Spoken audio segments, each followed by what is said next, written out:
The deep space monitoring station Zerion 7 floated silently in the void between star systems, its crystalline sensors scanning the darkness for any sign of unusual activity.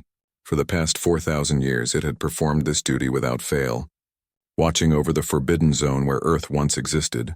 Commander Zethka of the Vorthon Empire checked his readings for the third time that cycle. The numbers couldn't be right. His scaled fingers danced across the holographic interface, pulling up long-range sensor data that made his blood run cold. Something was moving in the dead system where the third planet had once orbited the yellow star. Impossible, he whispered, his 4 eyes focusing on the display. The Galactic Council had made sure of Earth's destruction. They had watched the human homeworld burn under antimatter bombardment, until nothing remained but cosmic dust. Every member of the 12 Species Alliance had witnessed humanity's final moments through live feeds. There should be nothing left in that system except empty space and bitter memories. But the sensors didn't lie. Massive structures were moving through the void where Earth should have been nothing but scattered atoms. Ships, hundreds of them, thousands.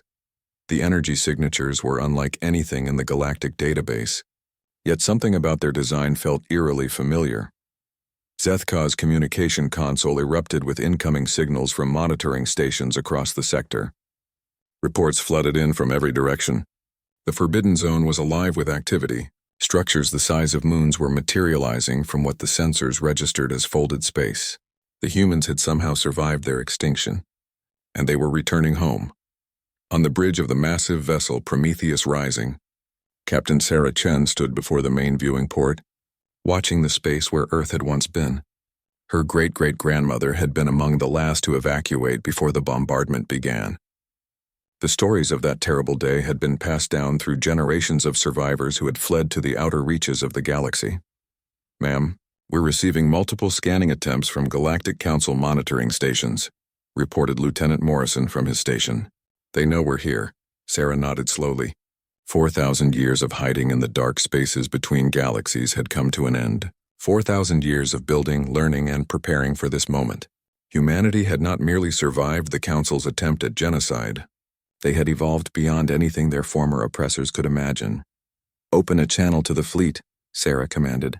Her voice carried across thousands of ships through quantum communications that bent space itself. "This is Admiral Chen to all vessels. We have returned to the home of our ancestors. Today we reclaim what was stolen from us. Today we show the galaxy that humanity cannot be erased." Across the fleet, millions of humans prepared for what would come next. They were no longer the primitive species that had been judged too dangerous to exist. They had learned from the best and worst the galaxy had to offer during their long exile. They had made allies among the forgotten races, the ones the Council had deemed unworthy of membership. They had discovered technologies that made the Council's weapons look like stone tools. Back on Zerion 7, Zethka frantically transmitted emergency signals to the Council homeworld on Galactic Prime. The response came swiftly, but brought no comfort. The Council was mobilizing every available fleet, but their fastest ships would take weeks to reach the Sol system. The humans would be long gone by then, disappeared back into whatever hiding place had sheltered them for 4 millennia. But as Zethka watched his sensors, it became clear that the humans had no intention of running. They were building something in the space where Earth had been. Massive construction platforms deployed from the larger ships, assembling structures that defied understanding. Energy readings spiked beyond anything the monitoring equipment could properly measure. "What are they doing?" Zethka muttered, his scaled hands trembling as he recorded everything for the historical archives.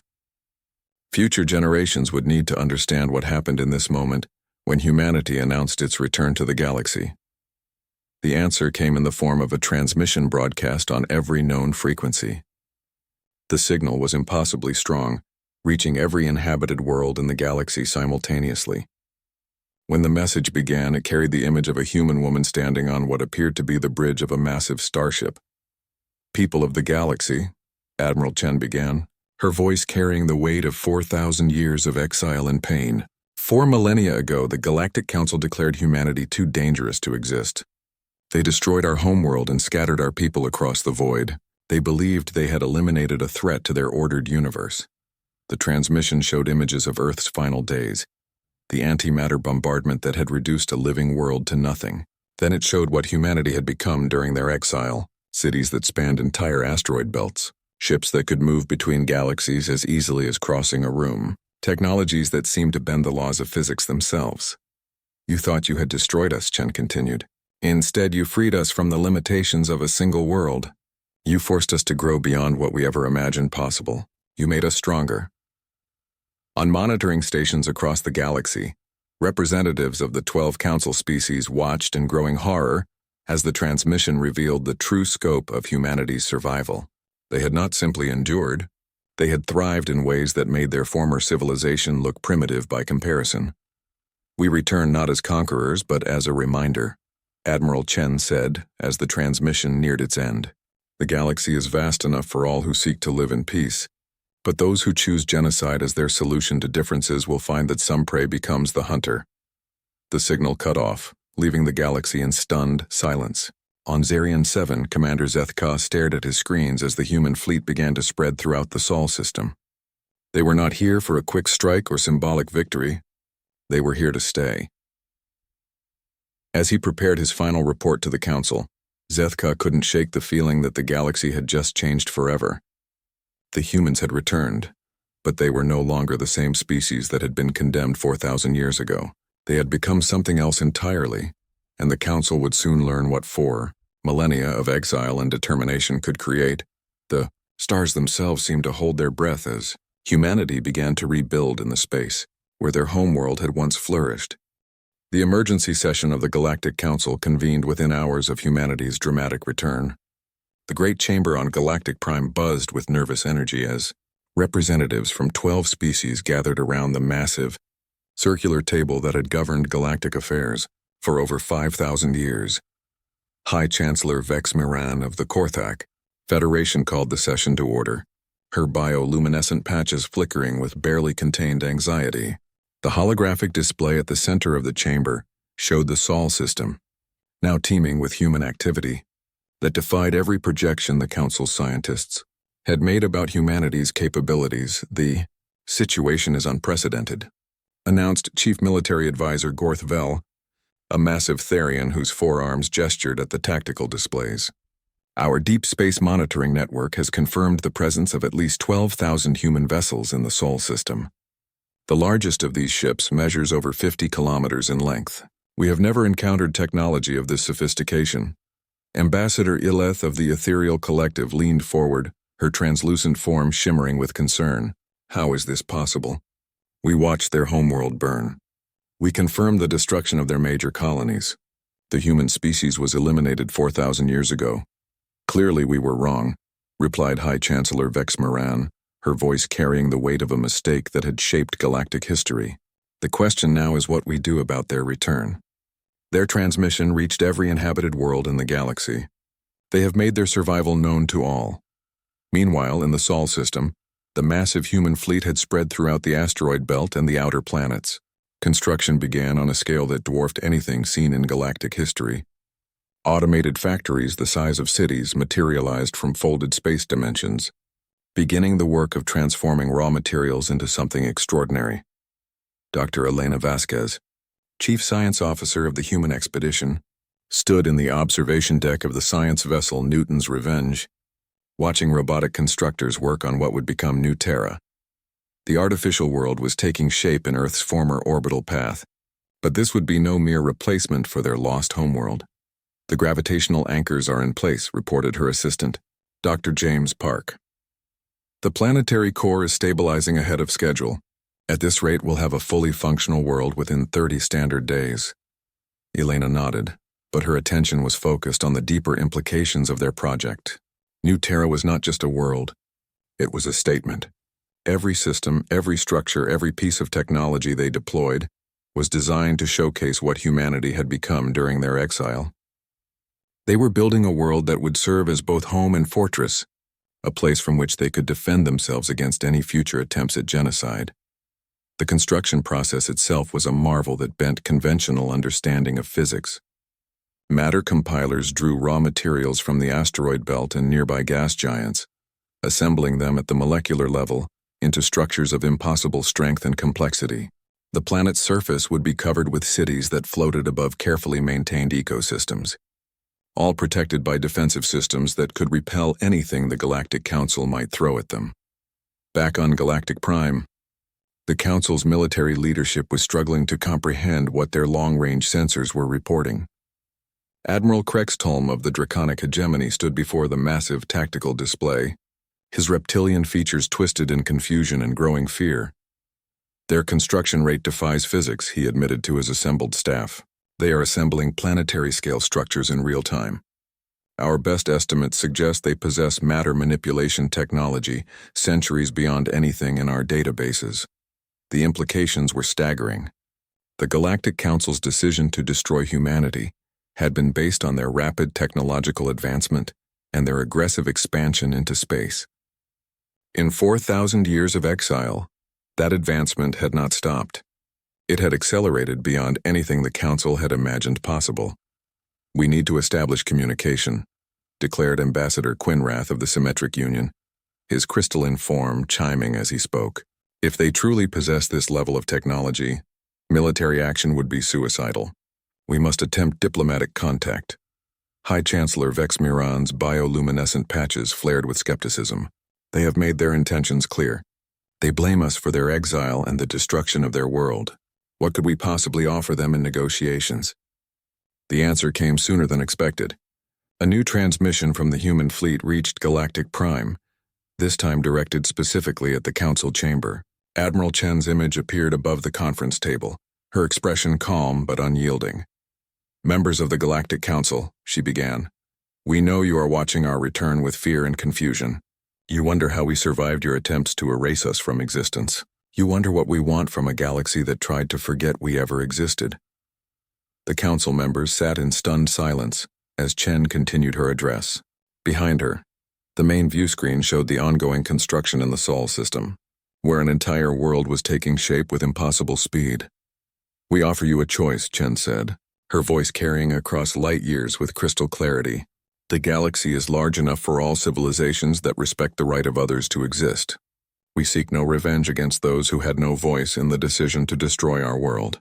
But those who ordered our extinction, those who carried out the bombardment, those who celebrated our supposed death, they will answer for their crimes." The transmission shifted to show detailed records of the Council's deliberations from 4,000 years ago. Somehow humanity had obtained classified recordings of the sessions where Earth's destruction was planned and approved. They knew exactly who was responsible for each decision. "We give you 1 standard month to deliver those responsible for the genocide of our people," Admiral Chen concluded. "They will face trial for their crimes against sentient life. Refuse and we will come for them ourselves. The choice is yours." The transmission ended, leaving the Council chamber in chaos. Shouts erupted as representatives realized that their predecessors' decisions had consequences that spanned millennia. Some demanded immediate military action, while others called for the surrender of those responsible for humanity's exile. High Chancellor Vex Miran struggled to maintain order as the reality of their situation became clear. Humanity had not returned as refugees seeking a new home. They had returned as judges, carrying the accumulated knowledge and power of 4,000 years in exile. They had become something the Galactic Council was not prepared to face.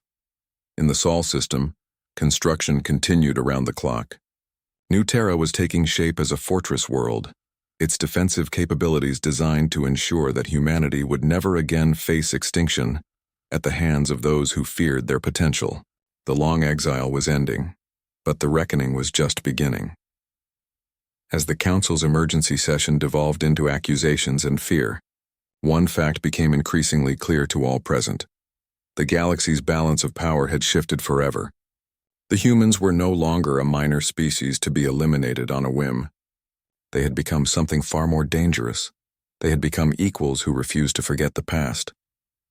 3 weeks had passed since humanity's ultimatum, and the Galactic Council found itself fracturing under pressure it had never faced before. The Great Chamber on Galactic Prime echoed with heated arguments as representatives debated whether to surrender the architects of Earth's destruction or prepare for a war they were increasingly certain they could not win. Ambassador Thaiska of the Serpentine Collective slammed, her scaled fist against the table. Her vertical pupils dilated with fury. You ask us to betray our own ancestors, those who made the difficult decisions necessary to maintain galactic peace. The humans were expanding too rapidly, claiming systems without regard for established territories. The Council acted within its authority. High Chancellor Vex Moran's bioluminescent patches flickered with stress patterns as she tried to maintain order. The authority you speak of was questioned even then, Thaiska. The vote to destroy Earth passed by only one vote. Many of us opposed the decision but were overruled by fear and prejudice. The tension was broken by an urgent chime from the Chamber's communication system. Intelligence Director Corks Nem materialized as a hologram, his insectoid features betraying unusual agitation. High Chancellor, we have critical updates on human activities in the Sol system. You need to see this immediately. The central display activated, showing real-time feeds from the surveillance network surrounding humanity's reclaimed territory. What they saw defied every assumption the Council had made about human intentions. The massive construction project was nearing completion, but New Terra was only the beginning. They're not just building a world, Director Corksnem reported, his compound eyes reflecting the display's light. They're constructing what appears to be a massive shipyard complex in the asteroid belt. Our analysts estimate it could produce vessels at 10 times the rate of our largest manufacturing facilities. The implication struck the Council like a physical blow. If humanity could mass-produce their advanced ships, the balance of power in the galaxy would shift permanently in their favor. Every species represented in the chamber began calculating how long their own worlds could survive against such overwhelming technological and industrial superiority. In the Sol system, Admiral Chen stood in the command center of New Terra, watching the final phases of the planet's atmospheric processors come online. Through the transparent aluminum windows, she could see the surface taking shape, cities rising from carefully planned landscapes, agricultural zones flourishing under controlled environments, and defensive installations that could protect the world from anything the galaxy might send against them. Admiral, we're receiving a priority transmission from the Outer System Scouts, announced Captain Martinez, her communications officer. They've detected a Galactic Council fleet approaching the edge of our sensor network. Chen nodded grimly. She had expected this. The Council would test their defenses before making any final decisions about surrendering those responsible for Earth's destruction. Composition and estimated arrival time? Approximately 200 vessels of various classes led by 3 draconic hegemony battleships. They'll reach the outer system boundary in 18 hours at current speed. The Admiral activated her command console, opening channels to every ship in the human fleet. All vessels, this is Admiral Chen. We have incoming Council forces. This is not unexpected. Maintain construction schedules and defensive positions. Do not fire unless fired upon, but be prepared for anything. The response was immediate and coordinated. Across the system, human vessels moved into defensive formations that showcased their advanced capabilities. Ships phased in and out of normal space, demonstrating transition technology that made conventional fleet movements look primitive. Energy shields activated around critical installations, creating barriers that bent light and deflected sensor probes. Admiral Krextolm of the Draconic Hegemony led the Council fleet from the bridge of his flagship Cosmic Dominion. The massive battleship had participated in dozens of conflicts over the past century, but as they approached the Sol system, even the experienced Admiral felt uncertainty creeping into his thoughts. "Sir, we're getting readings that don't match anything in our databases," reported his sensor officer, a young Therian whose 4 arms worked frantically at the control interfaces. "The human ships are generating energy signatures that suggest weapons and defensive systems far beyond our current capabilities." Krextolm studied the tactical displays with growing concern. The human fleet was smaller in number, but each vessel radiated power levels that dwarfed his entire task force. Worse, they seemed to move through space in ways that violated conventional physics, appearing and disappearing at will. "Open a communication channel," he ordered. "Let's see if they're willing to talk." The response came instantly, as if the humans had been waiting for contact. Admiral Chen's image appeared on the main screen, her expression neutral but alert. Behind her, the command center of New Terra bustled with activity as the artificial world continued its rapid development. "Admiral Krextolm," Chen said, somehow knowing his identity despite the distance and lack of formal introductions. "I assume you're here to evaluate our capabilities before the Council makes its final decision. You're welcome to observe from your current position, but any attempt to enter the inner system will be considered a hostile act. Krextolm felt his scales ripple with unease. How did they know his name? How were they transmitting through his ship's shields without apparent effort? Admiral Chen, I'm here under orders from the Galactic Council to assess the situation and attempt to open formal negotiations.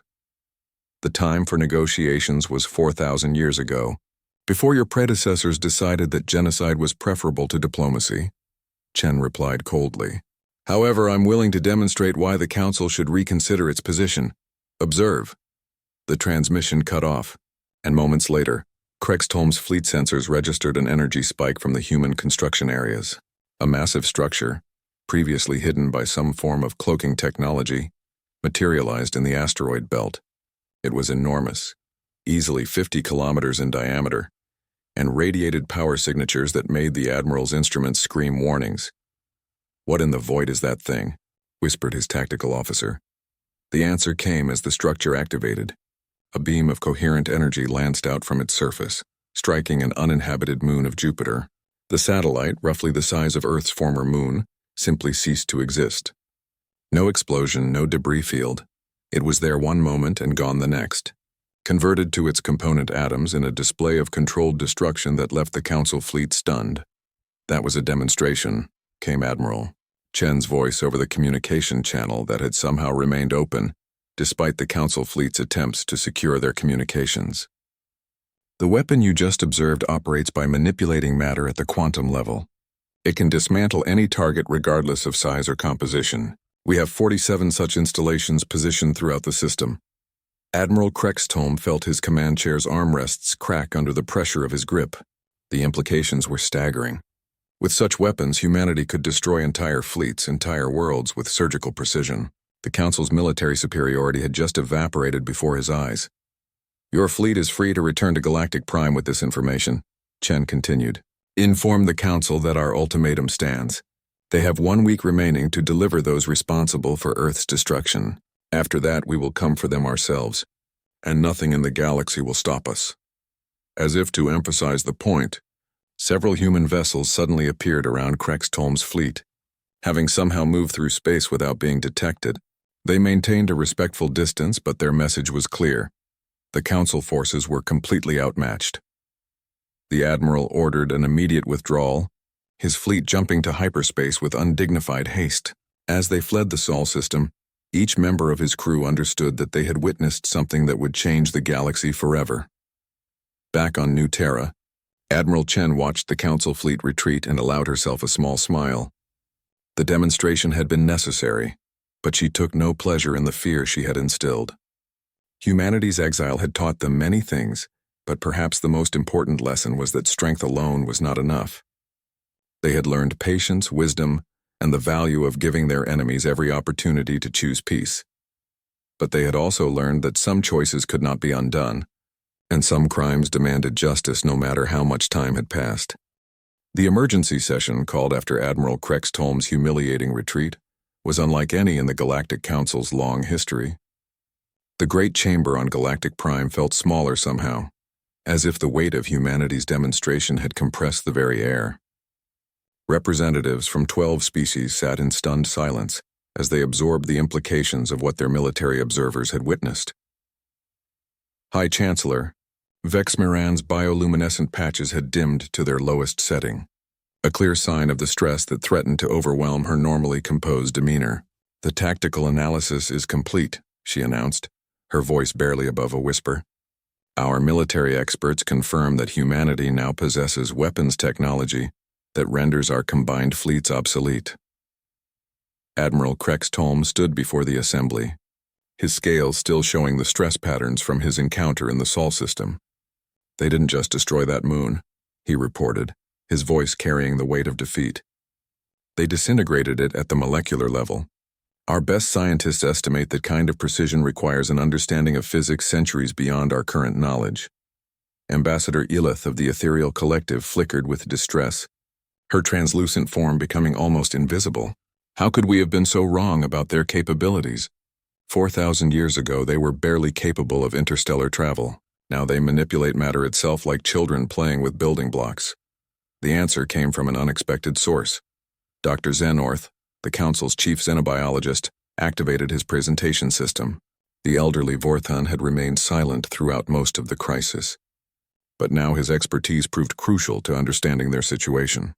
The human species has always been unique in one critical aspect, Dr. Zenorth began, his four eyes focusing on different sections of his data displays. Their rate of technological and cultural adaptation far exceeds any species in our historical records. What we interpreted as dangerous expansion was actually their natural response to challenges and opportunities. The holographic displays showed comparative evolutionary charts spanning thousands of years. While most galactic species showed gradual, predictable development curves, humanity's progression resembled an exponential explosion of capability and knowledge. When we destroyed their homeworld and scattered their population, we didn't eliminate the threat we perceived, the scientist continued grimly. We removed all limitations on their growth. Freed from the constraints of a single world, exposed to the technologies and knowledge of countless alien civilizations during their exile, they evolved beyond anything we could have predicted. In the Sol system, the completion of New Terra was being celebrated with quiet satisfaction rather than grand ceremony. Admiral Chen walked through the capital city's central plaza, marveling at how quickly her people had transformed empty space into a thriving world. The artificial gravity generators hummed with perfect stability. The atmospheric processors had created air that tasted sweeter than Earth's had ever been, and the integration of living ecosystems with advanced technology created a harmony that would have been impossible on their original homeworld. "Ma'am, we're receiving multiple transmission requests from various council member worlds," reported Captain Rodriguez, Chen's aide-de-camp. "Not from the central government, but from individual planetary administrations and independent systems." Chen paused beside a fountain that used controlled gravity fields to create impossible water sculptures in midair. She had expected this development. Fear had a way of clarifying priorities, and many worlds were beginning to question whether their allegiance to the Galactic Council was worth the risk of human retaliation. "What's the general nature of these communications?" she asked, watching children. "The first generation born since humanity's return play in the plaza's educational gardens. They're requesting separate peace negotiations," Rodriguez replied. "Several worlds are offering to surrender the war criminals on their own initiative. The Altarian Federation has already transmitted coordinates for 3 individuals who participated in Earth's bombardment. The fragmentation of the Council Alliance was proceeding faster than Chen had anticipated. 4,000 years of unity was crumbling under the pressure of a threat they couldn't comprehend or counter. It was almost tragic, but it was also necessary. The galaxy needed to learn that genocide had consequences that transcended time itself. Back on Galactic Prime, the situation continued to deteriorate as news of independent surrender negotiations reached the council chamber. High Chancellor Vexmiran found herself fighting a losing battle to maintain the unity that had defined galactic civilization for millennia. "You cannot negotiate separately with the humans," she declared, her bioluminescent patches flaring with desperate authority. "Any surrender of council personnel must be decided collectively. We cannot allow fear to destroy everything we have built." Ambassador Thiska of the Serpentine Collective rose from her position, her vertical pupils fixed on the Chancellor with cold calculation. "What we built was an illusion of peace maintained by the threat of overwhelming force. The humans have proven that our force is no longer overwhelming. Perhaps it is time to consider that our methods were wrong from the beginning." The chamber erupted in heated arguments as 4,000 years of suppressed doubts and questions suddenly burst into the open. Species that had joined the Council for protection began to wonder if that protection was worth the moral compromises they had accepted. The human demonstration had done more than showcase military superiority. It had shattered the psychological foundations of galactic order. Intelligence Director Corks Nem materialized as a hologram in the center of the chaos, his insectoid features betraying urgent concern. "High Chancellor, we have a critical development. Human vessels have been detected at the edge of 17 different council member systems. They're not attacking, but their presence is causing planetary governments to panic. The strategic implications were staggering. Humanity was demonstrating that they could appear anywhere in the galaxy without warning, making every council world vulnerable to instant retaliation. The traditional defensive strategy of consolidated, Fleets in fortified positions was useless against opponents, who could move through space as if distance were merely a suggestion. Admiral Chen received reports of her fleet's positioning from the command center of New Terra. The deployment had been planned months in advance, designed to maximize psychological pressure while minimizing actual risk. 47 human vessels now orbited 17 different worlds, each one a reminder that the galaxy's political structure was built on a foundation that no longer existed. "Ma'am, we're receiving surrender offers from 12 different sources," Captain Martinez reported. "The Council's unity is collapsing faster than our most optimistic projections suggested." Chen nodded, but her expression remained thoughtful rather than triumphant. "Begin coordinating with those willing to cooperate. Establish temporary holding facilities for the war criminals, and make it clear that they will receive fair trials under human law. We're not here for revenge, Captain. We're here for justice." The distinction was important to Chen and to humanity as a whole. Their 4,000 years in exile had taught them the difference between justice and vengeance, between necessary force and gratuitous cruelty. They had been victims of genocide, but they would not become the perpetrators of it. As news of successful negotiations spread throughout the galaxy, the Galactic Council found itself facing a choice it had never imagined. They could continue to resist and watch their civilization crumble under pressure they couldn't counter, or they could acknowledge that humanity had earned the right to demand accountability for the crimes committed against them. The deadline was approaching, and with each passing day, it became clearer that the galaxy would never be the same again. The age of unchallenged council authority was ending, and a new era was beginning, one where the consequences of genocide could span millennia and manifest in ways no one could predict. On New Terra, construction continued around the clock, as humanity prepared for whatever choice the galaxy would make. They had offered peace, but they were ready for war. They had learned patience during their long exile, but they would not wait forever for justice. The final day of humanity's ultimatum arrived with the weight of 4,000 years of history pressing down upon the galaxy. In the Galactic Council chamber on Galactic Prime, the atmosphere was thick with tension and the bitter taste of inevitable defeat. High Chancellor Vex Miran stood before the assembled representatives, her bioluminescent patches flickering with patterns of resignation and grief.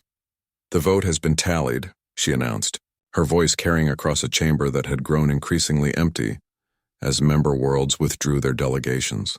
"By a margin of 7-5, the Galactic Council agrees to surrender those individuals responsible for the destruction of Earth and the attempted genocide of humanity." The decision came too late to maintain Council unity. 6 member worlds had already negotiated separate surrenders, delivering their war criminals to human custody, along with formal apologies and reparations packages. The once mighty alliance that had governed the galaxy for millennia was fragmenting under pressure it had never been designed to withstand. Ambassador Thiska of the Serpentine Collective, one of the few remaining hardliners, rose from her position with obvious reluctance. "This decision will haunt us for generations. We are legitimizing the right of any sufficiently powerful species to demand retroactive justice for historical grievances." Where does it end? Her question hung in the air unanswered because no one present could provide a satisfactory response. The precedent being set was indeed dangerous, but the alternative was a war they could not win against an opponent whose capabilities remained largely unknown. Humanity had shown restraint so far, but their patience was clearly finite. In the Sol system, Admiral Chen received word of the Council's surrender from the bridge of New Terra's orbital command station. The artificial world now teemed with life, its cities populated by millions of humans eager to rebuild the civilization that had been stolen from them 4 millennia ago. Construction continued on an even grander scale as deep space manufacturing platforms produced vessels and structures that pushed the boundaries of known science.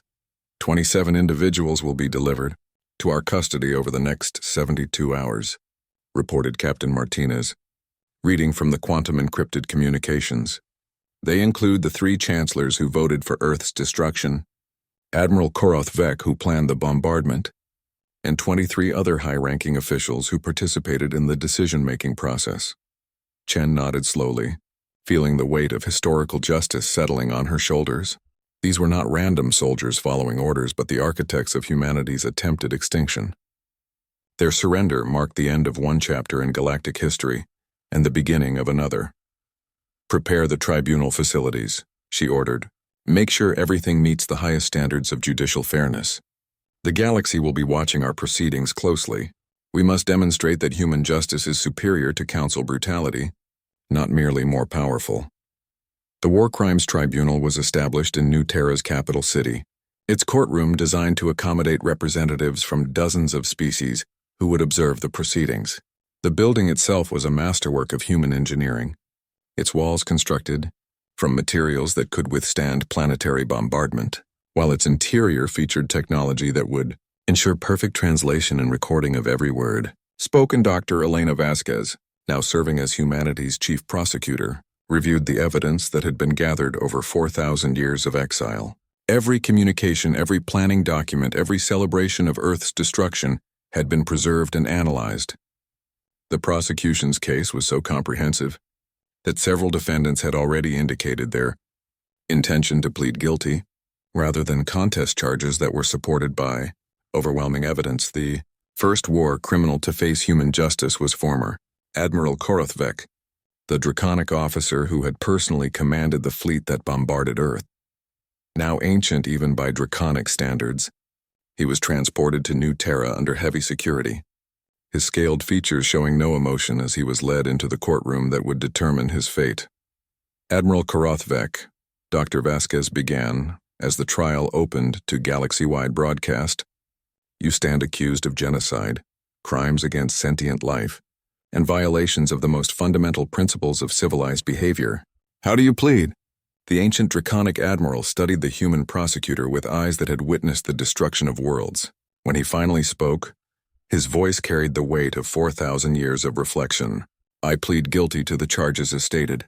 I request no mercy, expect no forgiveness, and offer no excuses for my actions." The simple admission sent shockwaves throughout the galaxy. Here was one of the most decorated military officers in Council history, accepting responsibility for his role in humanity's attempted extinction without attempting to justify or minimize his actions.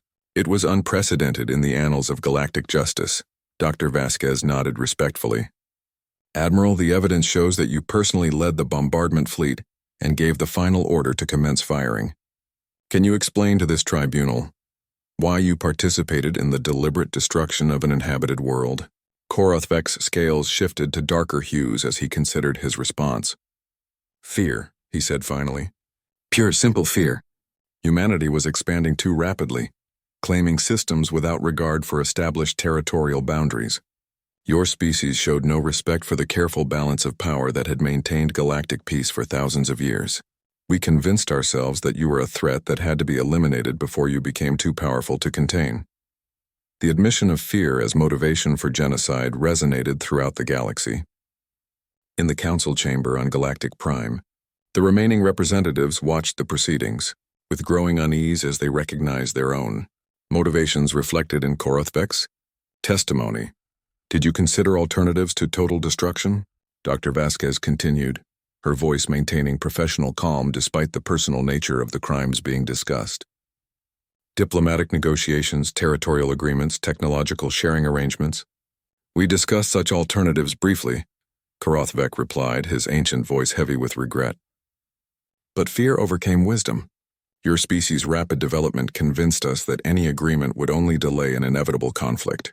We chose to act while we believed we still held overwhelming superiority."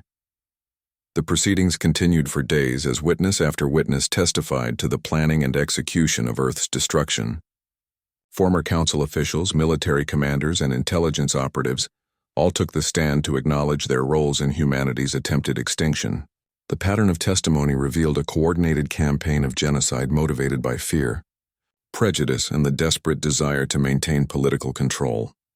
Throughout the trials, Admiral Chen ensured that the proceedings adhered to the highest standards of justice.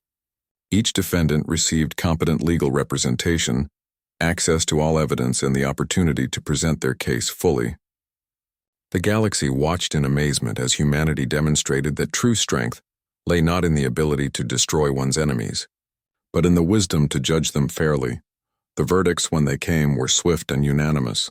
Every defendant was found guilty of genocide and crimes against sentient life.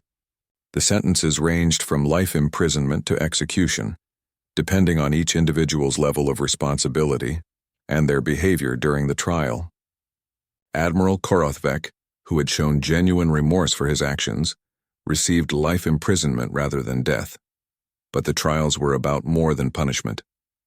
They were about establishing a new principle in galactic law, that genocide was a crime that transcended time and political boundaries.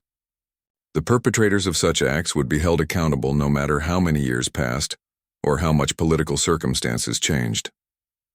As the final sentences were pronounced, the galaxy found itself fundamentally changed. The Galactic Council's authority had been broken, its moral foundation shattered by the revelation that it had been built on the bones of an attempted genocide. New alliances began forming as species that had once cowered before Council authority sought partnerships with the humans who had proven that justice could triumph over power. On New Terra, Admiral Chen stood in her office overlooking the thriving capital city, watching the lights of human civilization twinkle in the artificial twilight. The trials were over, but the work of rebuilding galactic civilization had only just begun. Humanity had proven its strength, but now they faced the greater challenge of using that strength wisely. 5 years had passed since the War Crimes Tribunal concluded, and the galaxy bore little resemblance to the rigid hierarchy that had existed under Galactic Council rule. The Great Chamber on Galactic Prime now stood empty, its ceremonial importance replaced by a new form of interspecies cooperation that humanity had helped establish across dozens of worlds. Admiral Chen, now bearing the title of Director General of the Galactic Cooperation Initiative, stood in the observation deck of the diplomatic station that orbited New Terra. Through the reinforced viewports, she could see representatives from 47 different species arriving for the 5th Annual Galactic Assembly, a gathering that would have been impossible under the old council system. The Altarian delegation has just confirmed their participation in the joint terraforming project, reported Captain Martinez, now serving as Chen's chief diplomatic aide. That brings the total number of participating species to 23. The new world should be ready for colonization within 2 standard years. Chen smiled as she watched the diverse fleet of vessels approaching New Terra's orbital facilities. Each ship represented a species that had chosen cooperation over domination, partnership over subjugation. The transformation hadn't been easy or universal. Several former council worlds remained isolated, suspicious of humanity's intentions, but the progress was undeniable. The terraforming project Martinez referenced was perhaps the most ambitious undertaking in galactic history. Humanity had offered to share their advanced matter manipulation technology with any species willing to participate in joint colonization efforts. The result was a cooperative venture that would create new worlds specifically designed to support multiple species simultaneously, something that had never been attempted during the Council era. Dr. Elena Vasquez, now serving as Humanities Secretary of Interspecies Sciences, materialized as a hologram from her laboratory on the project site. Director General, the atmospheric processors are exceeding all projected efficiency rates. The ethereal collective's energy manipulation techniques, combined with Vorthon bioengineering and our own matter compilers, are creating results we never imagined possible. The success of such cooperative ventures had become humanity's most powerful diplomatic tool. Rather than demanding submission or tribute, they offered partnership and shared advancement. Species that had spent millennia fighting over resources now worked together to create abundance that benefited everyone involved. On the former Council homeworld of Galactic Prime, a very different scene was unfolding. High Chancellor Vex Miran, now bearing the diminished title of Planetary Administrator, stood in what had once been the galaxy's seat of power. The massive chamber where 12 species had once ruled now served as a museum, its displays chronicling the rise and fall of the Council system. The memorial to the lost is completed, reported her aide, a young Vorthon who had been born after the Council's dissolution. The Earth commemoration section includes testimonies from humanity's survivors and a complete record of the planet's destruction. It's difficult to view. Vex Miran's bioluminescent patches dimmed with remembered shame. The memorial had been her idea, a way to ensure that future generations understood the consequences of fear-based decision-making. Every species involved in Earth's destruction had contributed to the project, creating a permanent reminder of what genocide truly meant. The humans have requested permission to place a dedication plaque, the aide continued. It reads, "To those who were lost and to those who learned that justice delayed is not justice denied, may future generations choose wisdom over fear." The inscription perfectly captured humanity's approach to their return. They had not come seeking vengeance or domination, but rather justice and the prevention of future atrocities. Their actions since the tribunal's conclusion had consistently demonstrated that their goal was galactic improvement, not human supremacy. In the Sol system, New Terra had grown beyond its original specifications to become a true center of galactic civilization. The planet's cities now hosted universities where students from dozens of species studied together, research facilities where the greatest minds in the galaxy collaborated on projects that pushed the boundaries of science and philosophy, and cultural centers where the arts and traditions of countless worlds were preserved and celebrated.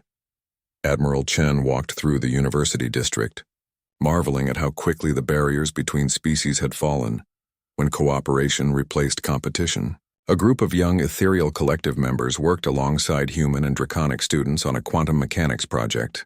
Nearby, Therian poets shared verses with writers from a dozen different worlds, their forearms gesturing animatedly as they discussed the universal themes that transcended species boundaries.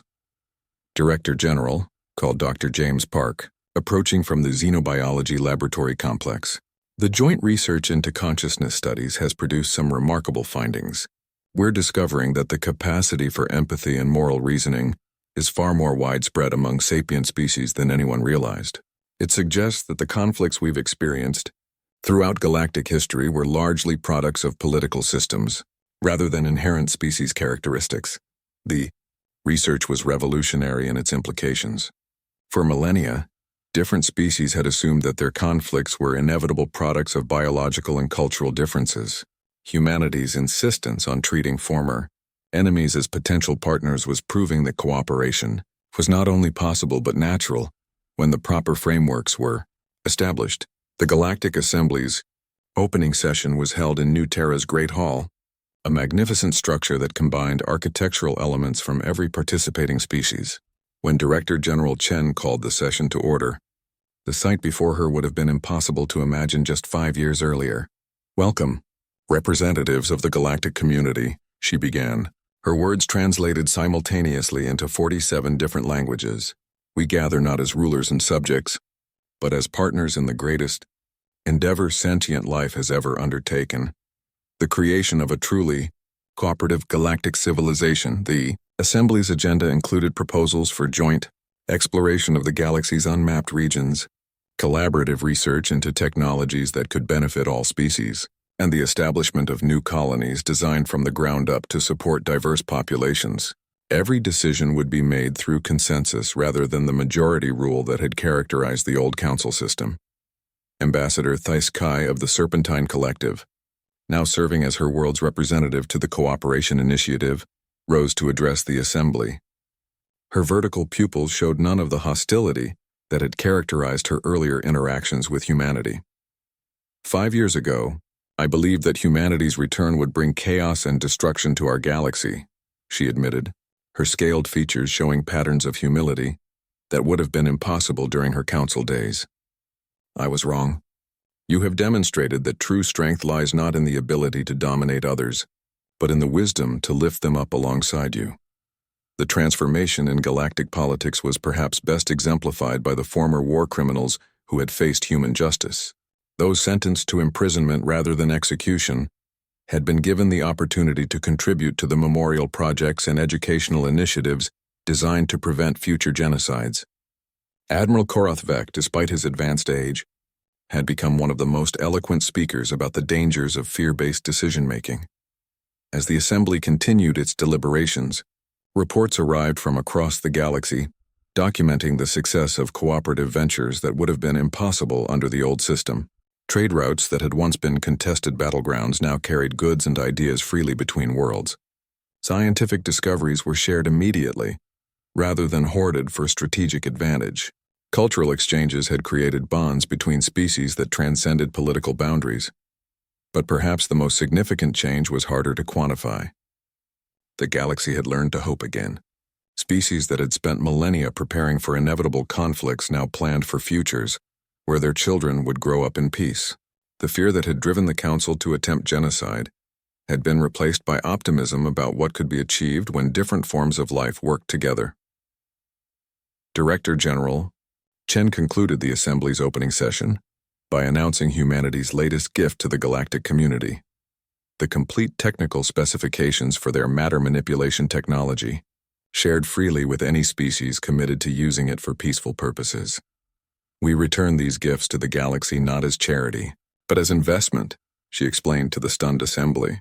Every world that prospers, every species that advances, every conflict that transforms into cooperation makes all of us stronger. We learned during our long exile that true security comes not from the ability to destroy our enemies, but from the wisdom to turn them into friends. The applause that followed was not the polite acknowledgement typical of diplomatic gatherings, but the genuine appreciation of beings who had witnessed the transform